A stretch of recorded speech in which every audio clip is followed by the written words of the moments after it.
Die Themen im letzten Zocker-Lounge-Wochenrückblick vor Weihnachten sind: Mandate Order ist Manor-Lords im feudalen China, Weihnachtsstimmung in Pioneers of Pagonia, kurzer Check des 1.3 Patches für Anno 117 Pax Romana, ebenso neuer Patch für Manor-Lords, der weiter optimiert, und Projekt Blueprint könnte auf ein kleines Die Siedler Remaster hindeuten.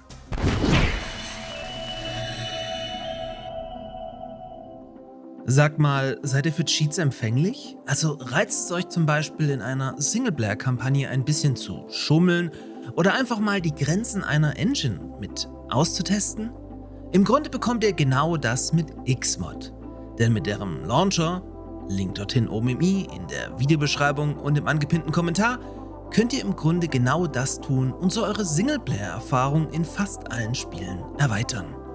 So könnt ihr zum Beispiel in Pioneers of Pagonia Leger voll machen, in Anno 117 direkt alle Forschungen freischalten oder in Manor-Lords auf Wunsch ohne Ressourcen bauen. Xmod ist nicht komplett kostenlos, aber mit 1-2 Euro im Monat auch kaum der Rede wert und kann zudem jederzeit wieder gekündigt werden. Einfach mal ausprobieren. 传令，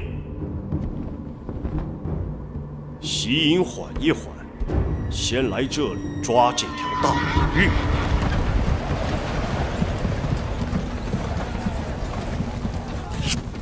Nachdem ich euch den Manor-Lords-Klon mit Zombies in Form von Resilient diese Woche schon in einem eigenen Video vorgestellt habe, muss ich euch auch unbedingt Mandate Order zeigen. Wenn es mir zeitlich reicht, dann hierzu auch noch ein extra Video, aber mal so viel vorab. Mandate Order ist nämlich im Prinzip auch Manor-Lords, packt das Ganze aber ins antike China und hat obendrein noch eine viel weiter ausgebaute Militärkomponente. Denn anders als in Manor-Lords baut ihr nicht einfach nur ein Dorf, sondern plant hier eine ganze Dynastie, welches dann auch militärisch zu verteidigen gilt. Dementsprechend beginnt ihr auch nicht mit einer Siedlung, sondern mit einem militärischen Feldlager und seid gleichzeitig Auffangstation für Flüchtlinge, die auf der Flucht vom scheinbar wütenden Kaiserreich sind. So baut ihr später neben dem üblichen Manor-Lords Gameplay auch starke Mauern und Belagerungswaffen, beziehungsweise könnt diese dann sogar erstürmen. Grafisch sieht das bisher gezeigte, wenn auch noch sehr roh und unfertig, bombastisch aus und könnte auch für Medieval 3 Fans höchst interessant werden. Wie gesagt, demnächst vielleicht dazu dann mehr.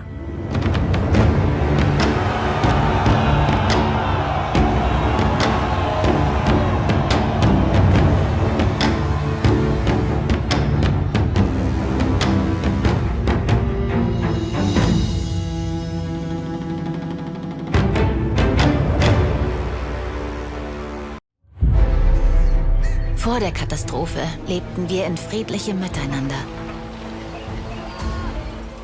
Bei den Pioneers aus Pagonia kann man die wohlverdienten Feiertage gar nicht abwarten. Dementsprechend gibt es, wie in den Jahren davor, ab dem 18. Dezember einige Reskins, die für festliche Stimmungen in euren Siedlungen sorgen sollen. Dementsprechend verwandeln sich unter anderem eure Marktstände in einen Weihnachtsmarkt und das Wirtshaus in die Weihnachtsbäckerei. Bevor man sich aber selbst in den Weihnachtsurlaub verabschiedet hat, gab es 2 relevante Hotfixes für den 1.0 Release, die noch einige kleine Fehlerchen ausgebügelt haben. Die Änderungen im Detail dazu führt jetzt zu weit. Kleiner Tipp aber noch von mir. Nutzt in den Grafikeinstellungen bei der Geländequalität nicht die Ultra-Einstellung, die aktuell jedes PC-Setup speziell in den bergigen Regionen der Kampagne in die Knie zwingt. Also hier einfach nur hoch wählen, was ohnehin exakt genauso aussieht. Im Januar möchte man uns dann die mit Spannung erwartete neue Roadmap präsentieren und vielleicht schon über die 2 kommenden DLC-Inhalte aufklären. Mit Pioneers of Pagonia ist also noch lange nicht Schluss. Wir uns alle machen. Unsere Reise beginnt. Wir werden sehen, wohin sie uns führt. An die Werkzeuge, Pioniere. Es gibt noch so viel zu tun. The golden age of the Roman Empire, a time of peace, of economic prosperity, of cultural flourishing, Mittlerweile ist endlich der Anno 117 Pax Romana Patch 1.3 erschienen, der gleich unzählige Probleme löst bzw. auch lösen musste. So wurden diverse Abstürze und Performance-Probleme angegangen und hoffentlich auch beseitigt. Zudem sind jetzt letzte Text- und Übersetzungsfehler beseitigt und alle noch vorhandenen KI-Platzhalter ausgetauscht. Ja, einfach mal mit einem Grinsen hinnehmen.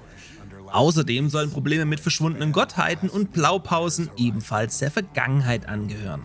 Das Hauptaugenmerk lag aber natürlich auf dem nicht richtig funktionierenden Multiplayer. Desync-Fehler sollten jetzt also ausgemerzt sein, weswegen jetzt auch das Crossplay zu allen Plattformen wieder aktiviert wurde. Spielt ihr noch Anno? Gefühlt ist es still um den Titel geworden. Zeit also für den ersten DLC? War the peace you protect. This is your legacy. Build your Roman Empire.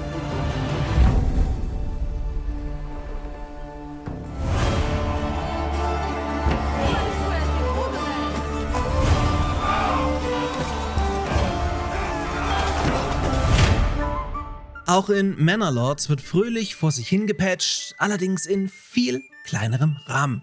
Ehrlich gesagt ist der Entwicklung rund um den Citybuilder als nicht aktiver Spieler kaum noch zu folgen. Das Mega-Update, welches unter anderem KI-Siedlungen schon vor Wochen einführte, ist nämlich nach wie vor nur via Beta-Branch zugänglich und kommt dort augenscheinlich nur in ganz kleinen Schritten vorwärts. Wie dem auch sei, beschäftigt sich das diese Woche erschienene Beta-Update vor allem mit der neuen KI-Siedlung. Denn diese kann jetzt auch Leichengruben bauen, reagiert auf fehlende Ressourcen in einer Region, die sie dann via Handel importiert und baut sich nach einem Angriff nach und nach wieder auf. Außerdem kann sie jetzt ein bisschen vorausschauender bauen, um nicht im ein oder anderen Deadlock hängen zu bleiben, wie das bisher oft der Fall war. Abseits der KI wurde der Mauerbau optimiert, welcher jetzt nicht mehr zu Überlappungen an seinen Enden führen soll. Einen genauen Termin für den Release des Updates für alle, welches dann auch den Burgenbau beinhalten wird, gibt es aber nach wie vor nicht.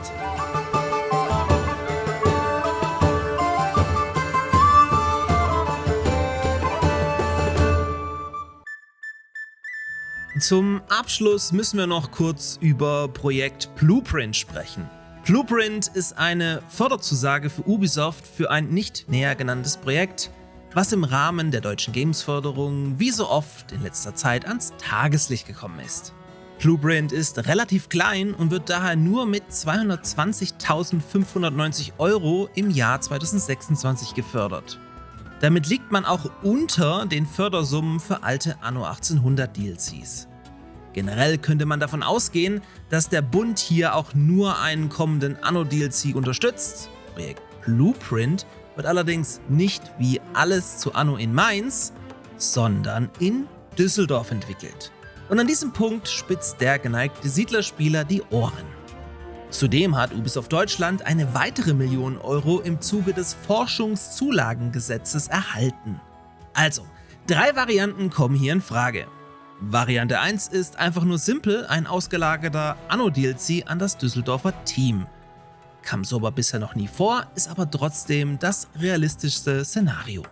Variante 2 ist aufgrund der geringen Summe die Entwicklungsunterstützung für einen Prototypen, der dann bei Erfolg umfangreicher gefördert werden kann. Und Variante 3 ist der Port eines Spiels oder ein Remaster eines bestehenden Titels, welcher von einem kleinen Team verwirklicht wird.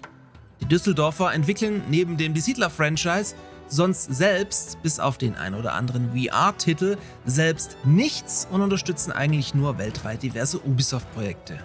Zu einer Unterstützung würde aber nicht via Games-Förderung gefördert werden, weswegen es schon ein eigenes Spiel sein muss. Bevor ich jetzt aber in irgendwelche Verschwörungstheorien abdrifte, möchte ich es damit mal belassen.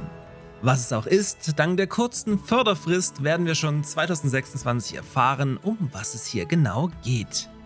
In diesem Sinne wünsche ich euch frohe Weihnachten, endlich Zeit zum Zocken und so, genießt die Feiertage und mal schauen, das ein oder andere Video habe ich bestimmt noch für euch in diesem Jahr.